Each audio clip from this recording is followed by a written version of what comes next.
We would be honored if you would join us. You all know what day this is being uploaded on, so naturally you have an understanding as to what's going to go down here. There's no point in taking too long building things up, so today I answer the question: can you beat Risk of Rain 2 as Darth Vader? The rules are as they would usually be for character-dependent runs such as the Sonic and Hunk ones that I did in the past. Essentially, I have to make it through Risk of Rain 2's otherworldly environments to the point where I can confront and defeat Mithrix before escaping his moon prison to complete the run. This, of course, is going to be done with the Darth Vader character mod by Popcorn Factory, which I'll be providing in the description. And like other runs in the past, I will be beating the game on the highest available difficulty, that being Monsoon. Other than that, anything goes. Anyway, with that taken care of, let's do this. Despite how obscured by the shadows he is, I can assure you that I am indeed playing as the Dark Lord of the Sith. Vader also appears to have two different gameplay styles, one that's based on energy and the other taking the classic cooldown approach. I chose the former as I felt it'd be more interesting. No custom options as far as movesets go though, so we're just gonna have to jump straight into the action.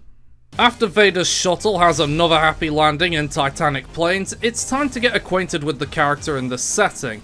And what better way to do that than by slaughtering the creatures that inhabit the landscape like the Sand People and the Younglings. One thing I learned straight out of the gate is that the Force, which is my secondary in this case, hard counters any and all low health creatures like these lesser wisps. It's effectively just a form of Force Crush, and I love it. I should also discuss the main gimmick of Vader while I have the chance. He is a slow-moving juggernaut type of character akin to the likes of Acrid, with any attack speed bonuses being converted to damage, and any movement speed bonuses being converted to armor. In other words, for the most part, he moves like a snail but hits with the force of a freight train. You may wonder what the point of either boost is for Darth Vader, but that's answered through his Rage Unleashed, which is my R move. With it, I can tap into those accumulated buffs and go to town on whatever I see fit. It usually plays the Imperial March while it's active too, but I have that config setting turned off because this is a YouTube upload and I don't have a death wish. I can also deflect incoming damage with my control attack at the cost of energy, and I can leap high into the air and slow my descent, also at the cost of energy. My connection to the Force will strengthen as I level up, but certain items like the backup magazine will also provide a buff to the pool. All of that out of the way, Titanic Plains has been going fairly smoothly as I start up the gold conversion pillar event. The enemies that spawn prove no match for my lightsaber and force pushes, and I'm soon able to cut my way to the fight with the Gilded Halcyonite. It proves to be a tricky foe to start with thanks to opening with its Zangief Cyclone, but once I regain full energy, it soon crumbles to dust under my unrelenting anger and hatred. My rewards are decent, and I choose the Soldier Syringe, Prayer Beads, and the Energy Drink. That way, next time I enter Rage Mode, I can enjoy the buffs to the fullest. Probably my favourite part of all of this is when I sent this stone golem to the moon. After gaining one last item on this stage, I moon jump up to the teleporter zone and get ready to throw down with the Stone Titan. Unsurprisingly, my raw rage combined with a flurry of deflections against its head laser proves to be more than what this rocky construct was equipped to deal with. I can do different things with the Force too. I can tap the button to push enemies away, or I can hold the button to yoink them closer to me and inflict a bit of stun. A mixture of both will be needed depending on the situation, but if things become too much to handle, I can always just use a push to get the crowds off me. Especially since the Force is a cone spread and can therefore affect multiple targets. With the teleporter event over and done with, I simply pack up and move on. The game moved me on to Wetland Aspect and dumped me right next to a Void Seed, presumably to give me a Frighten and end the run early. Unfortunately for the game, the ability to invoke Collapse upon hit is insignificant next to the power of the Force, and with a good use of my anger flowing through me, I could clear out the Void Seed with little hassle. I don't know if projectiles themselves can be affected by the Force, but I can simply just fling any problem enemy away. As for my Rage mode, the sheer speed at which I can attack with means that I have the effectiveness to transform Darth Vader into Darth Blender. It's even reaching a point where my mastery of the Force can send enemies straight through the walls. The amount of Void Cradles and the Void-touched enemies they wind up creating can be a nuisance, but some clever uses of the Force combined with my rage makes them a non-issue, getting me a focus crystal for my lightsaber. With all of that taken care of, it's time for the second boss, the Wandering Vagrant. For a predominantly grounded character, Darth Vader proves to be surprisingly adept at aerial combat as the giant jellyfish is ruthlessly cut to ribbons. As you'd expect, nothing could stand in my way after that, giving me an easy out to stage 3. Rally Point Delta is where the game decided to toss me next. After dealing with the welcoming committee, I get my first red item in the form of Ben's raincoat. Pretty sure Obi-Wan had nothing of the sort, but preventing debuffs will allow me to look the other way on that one. After discovering that I could uproot lava worms and their dirt mounds with the Force, I sent this gilded rat through the earth with a Force push and got myself some bleeding and some more sprint speed. I mean, given that lightsabers are essentially superheated death sticks, I would think that they'd be better suited for stopping bleeding as opposed to causing it, but whatever. Heading over to a Shrine of Chance, I got myself a Seed of Life and a personal shield generator. The former will at least give me some protection going forward. After a quick scouring of the area for more items, I find to my joy that I can explode the blind pests with the Force before starting up my battle with the Imp Overlord.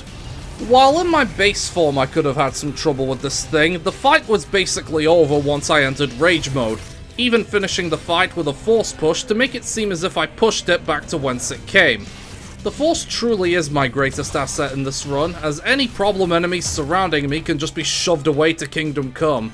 This allowed me a simple clear and let me move on to stage 4. Sundered Grove is next, and straight away I'm forced onto the offensive with a nearby Void Seed. I can actually use the Force to my benefit against the Void-touched Wandering Vagrant, as I can push it out of my reach to the extent where its low health shockwave attack won't vaporize me on the spot. This made the final throws of this mini-boss far more badass than it had any right to be, as I pulled it into slaughter mode range, pushed it away again with the Force, before Force crushing its innards to win the fight. No idea what happened to the other two Void monsters, they just died. I soon come across an actual piece of potential kryptonite for Vader at this point, and oddly enough it's the Elder Lemurians.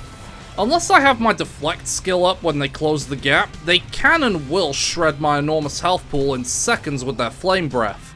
This proves itself true as an unexpected ambush by one of them dropped me to low health, activating the unstable transmitter and saving my bacon as I dropped to the lower levels of the jungle. The upside of all of this is that I got enough cash from my slaughters for the legendary chest. But since I got Growth Nectar as my reward, it's safe to say that I would have wanted to alter the deal. I take my frustrations out on a nearby gut by phasing him out of this dimension before lifting myself to the teleporter to fight off against a group of Clay Dune Striders. Considering I had Rage mode going into this fight, it was safe to say that all I was surrounded by was fear and dead creatures as they were torn to bits one by one. I thought about trading my Myod Urn for a Queen's Gland, but I figured that the Urn's abilities could probably count as an aspect of the dark side, so I kept it. Without hesitation, I quickly moved on to stage 5.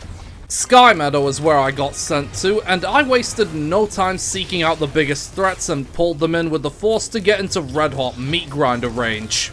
It isn't much of a stretch to say that I could take on most threats in this game and still be fine, as enemies that would usually give me issues are practically non-entities thanks to Vader's skill set. I even decided to lean further into the Force-crushing mindset by picking up the Lost Seer's lenses.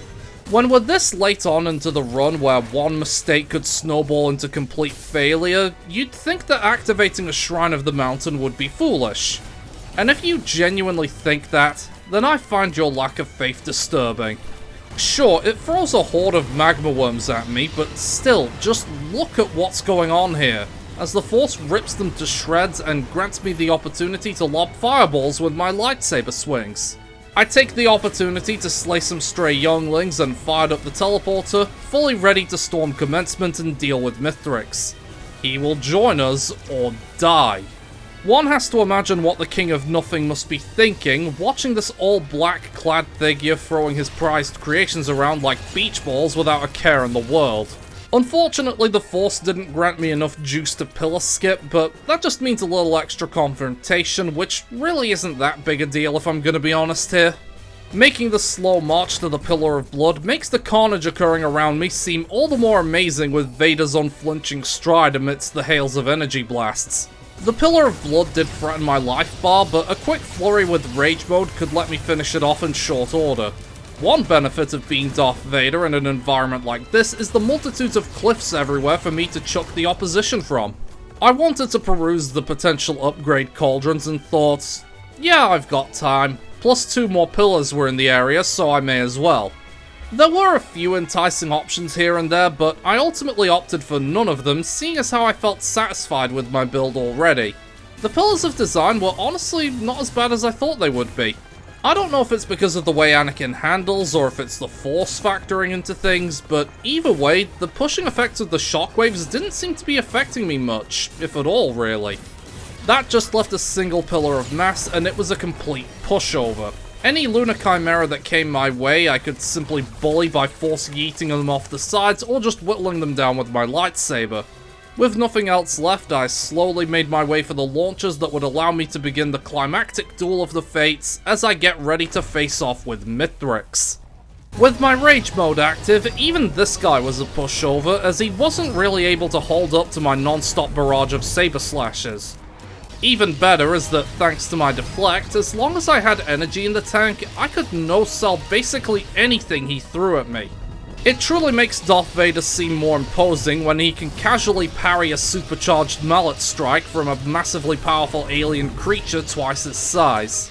When my rage mode is empty, it becomes a lot more tetchy as Mithrix gains a significant speed advantage over me, but it doesn't take long to replenish my energy reserves and push myself through rage mode again, winning me phase 1. Phase 2 is the Lunar Chimera phase, and given how the fight to get up here went, well, this proved to be even more one-sided than the hallway fight scene with the rebels in Rogue One. The only difference being that I don't intend on leaving any survivors this time. Most of the big chimeras were slaughtered with pinpoint precision, and by the time that my rage mode wore off, only the small ones remained. This resumes the fight with Mithrix himself, which proceeds in an almost identical manner to the first phase. Only this time, there's more things to slash at and more attacks to deflect. Tellingly, even Mithrix's pizza cutter of death did not stand up to my ability to parry. One additional benefit of this phase is his additional sources of backup which I can farm energy from to push me back to rage mode, allowing me to push Mithrix to his knees. Naturally, I take advantage of the setup for the final phase as I declare to him that the fight was now decided in my favor due to my superior level of elevation. Also, side note, I didn't realize until watching the footage back that Mithrix stealing my prayer beads granted me the bonuses it provided. I never even knew it counted like that, considering that it usually gives you a clear indicator of what it grants you, but that's an interesting little oddity. All jokes aside, this phase was effectively a war of attrition. While I could rage mode him to death and just be done with him, the problem comes after he's dealt with. Considering his long death animation and the distance I'd need to cover to make it back to my shuttle, I would more than likely run out of energy long before I make it there, and considering that I'd be on a time limit on top of that, I would rather conserve my force reserves for when I have to make my daring escape. This then results in me effectively toying with the guy as he tries in vain to shoot me down, the both of us circling each other slowly like vultures waiting for an opening. What's up, bro? What, bro? Sup, bro? Take a swing, bro. Right here, bro. I found that as long as I kept sprinting and jumped from time to time, Mithrix would simply prove unable to land his barrage of needles 80% of the time, even with this casual movement. This allowed me to revive my gunner drone to give me a little bit of breathing room and to give me the chance to build up my energy reserves as he focused on it over me. Even when he released his anger by punching the ground, all it served to do was give me a chance to return the damage to sender and just hurt himself more in the process. In probably the biggest case of cruel irony I may have ever seen, I'm pretty sure Mithrix was tapping into his inner stormtrooper throughout this phase, as even when I was practically standing still right in front of him, he still couldn't hit his hand blasters on me. I'm not mad, Mithrix, I'm just disappointed. A little while after that, I decided to kill him now, even finishing the fight by using the force on his neck to make it seem as if I had him choke on his aspirations like many commanders who have failed Darth Vader in the past. No option to behead him like Count Dooku though. With commencement about to make like the Death Star and blow up, I activated my force powers to make haste back to my escape pod. This proved my earlier wisdom to be correct, as I had just enough energy to make it 90% of the way there before the reserves ran out, giving me more than enough time to complete the final defense. And unsurprisingly, said final defense was a piece of cake when I had a tool to push the Void Reavers away from me constantly, and thanks to my speedy exit from Mithrix's arena, I had more than enough time to finish the run. With my work for the Empire completed, I boarded my TIE Fighter, finishing the game and proving that yes, you can indeed beat Risk of Rain 2 as Darth Vader. As the man would say, most impressive and all too easy. It was fun to fling everything away from me with the Force, I won't lie. The character's animations are a little stiff, especially when dealing with Vader just power walking at Mach speed, but as far as the core principles of the mod itself goes, it's fairly entertaining. Scouring the Risk of Rain 2 modding workshop for character mods has been a fairly interesting side adventure that I've been on, and I would love to delve into others somewhere down the road. I know that I've got eyes on a number of character mods, both old and new, to make challenge runs out of, so there's definitely something to look forward to when we get around to it. Either way, that's the end of this video. Throw us a like if you enjoyed, subscribe for more, and feel free to leave any suggestions for future challenge runs in the comments below.